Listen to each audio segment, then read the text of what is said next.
Sobat Insta, suatu kali seorang nenek meminta cucunya untuk mengantar dia ke pasar. Padahal memang cucunya sebentar lagi akan berangkat ibadah bersama pacarnya. Tapi karena kemauan nenek ini yang tidak bisa dicegah, artinya neneknya itu terbiasa suka mengatur begitu, akhirnya si nenek ini meminta dengan paksa untuk cucunya mengantarkan ke pasar. Dan dia bilang kepada cucunya, "Cu, tolong antarkan nenek ke pasar sekarang." Ya walaupun cucunya sudah berkata, "Ini harus sekarang ya, Nek, karena ini sebentar lagi mau ke gereja." "Gimana ya, Nek?" "Sudah, nggak usah banyak omong, nanti aja ke gereja nanti. Pokoknya antar nenek dulu ke pasar," gitu. Ya akhirnya diantar oleh cucunya itu, dan sesampai di pasar neneknya mulai membeli sesuatu untuk kebutuhan dia. Dan selang beberapa detik kemudian pacar dari cucunya ini menelpon menanyakan keberadaan cucu ini di mana gitu, karena dia sudah nyamperin ke rumahnya, sudah ingin menjemput pacarnya ini untuk diajak ke gereja.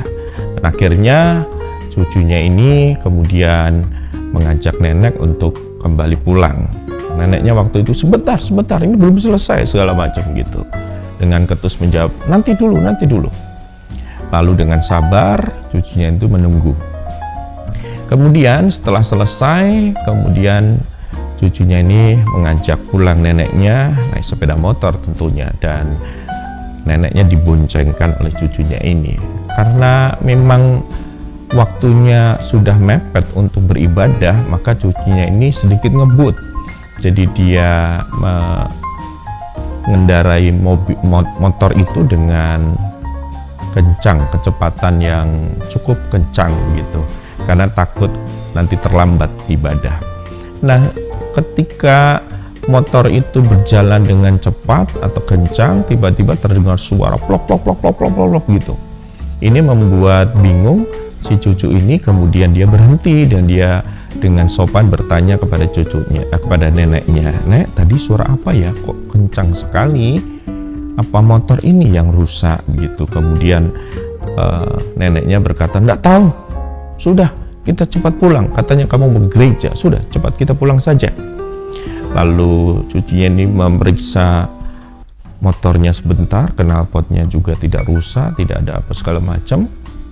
Kemudian dia melanjutkan perjalanannya dengan kecepatan yang lumayan cepat juga, lumayan kencang gitu.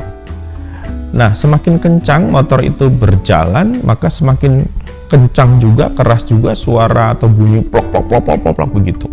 Untuk yang kedua kalinya, akhirnya si cucu ini berhenti lagi dan bertanya dengan sopan, tentunya dengan sabar kepada neneknya, "Nek, tadi suaranya dari belakang, apa nenek nggak tahu ya?" Enggak tahu, pokoknya cepet aja, katanya mau ke gereja. Sudah, jangan banyak cakap, jangan banyak omong gitu. Ya sudah, akhirnya perjalanan dilanjutkan, dan untuk ketiga kalinya karena motor dikendarai semakin cepat, maka bunyi plok itu semakin cepat, kencang juga, plok gitu. Nah, untuk yang ketiga kalinya ini baru cucunya tahu ya, ternyata ketika dia melihat spion dari kaca spion dari sepeda motor itu, dia baru tahu ternyata bunyi plok yang kenceng itu adalah bunyi dari pipinya neneknya yang sudah keriput itu terkena angin, jadi plok gitu. Lalu dengan sabar dia berkata, "Aduh, Nek, tadi Bu bilang dari nenek suaranya, kan saya nggak jadi berhenti bolak-balik, tapi ya sudah, ini sudah terjadi. Makanya nggak usah banyak omong, cepat pulang aja, kamu segera gereja," katanya begitu, dan lain sebagainya. Nah, ini respon dari nenek tetap ketus seperti itu. Nah, Sobat Insta semuanya, dari cerita ini kita bisa melihat dari seorang cucu ini yang dengan sabar untuk meladeni neneknya ya, yang memang memiliki satu kebiasaan tertentu, orangnya yang mungkin ceplos-ceplos, kemudian tidak sabaran ya, ngomongnya ketus dan lain sebagainya. Tetapi cucunya ini tetap sabar walaupun memang ya baginya ada kesempatan untuk marah sebenarnya, untuk menyalahkan neneknya. Ini Bu bilang dari tadi, ternyata itu dari suara dari neneknya, bukan dari sepeda motor. Kalau gitu kan bisa diketahui dari awal gitu. Itu punya kesempatan sebenarnya untuk marah, tetapi cucunya ini tidak marah, ya cuman memberikan masukan atau saran. Lain kali tidak boleh seperti itu, harus mengatakan apa yang sedang terjadi pada neneknya itu. Nah sobat Insta semuanya, Amsal 14 ayat 29 berkata, orang yang sabar besar pengertiannya, tetapi siapa cepat marah membesarkan kebodohannya. Jadi orang yang memiliki karakter sabar itu memiliki pengertian yang tinggi, artinya tingkat pengertiannya cukup luar biasa. Maka kalau kita melihat orang-orang yang sabar itu, dia memiliki pengertian, ya. Dalam hal ini pengertian juga bisa pengetahuan ataupun juga pengertian, oh aku mampu mengerti, aku mampu memahami apa yang sedang terjadi. Pengertiannya tinggi, luar biasa dan besar. Tetapi sebaliknya, orang yang cepat marah, orang yang temperamental, orang yang pemarah begitu, akan membesarkan kebodohannya, akan memperlihatkan bahwa dia itu bodoh, tidak pintar.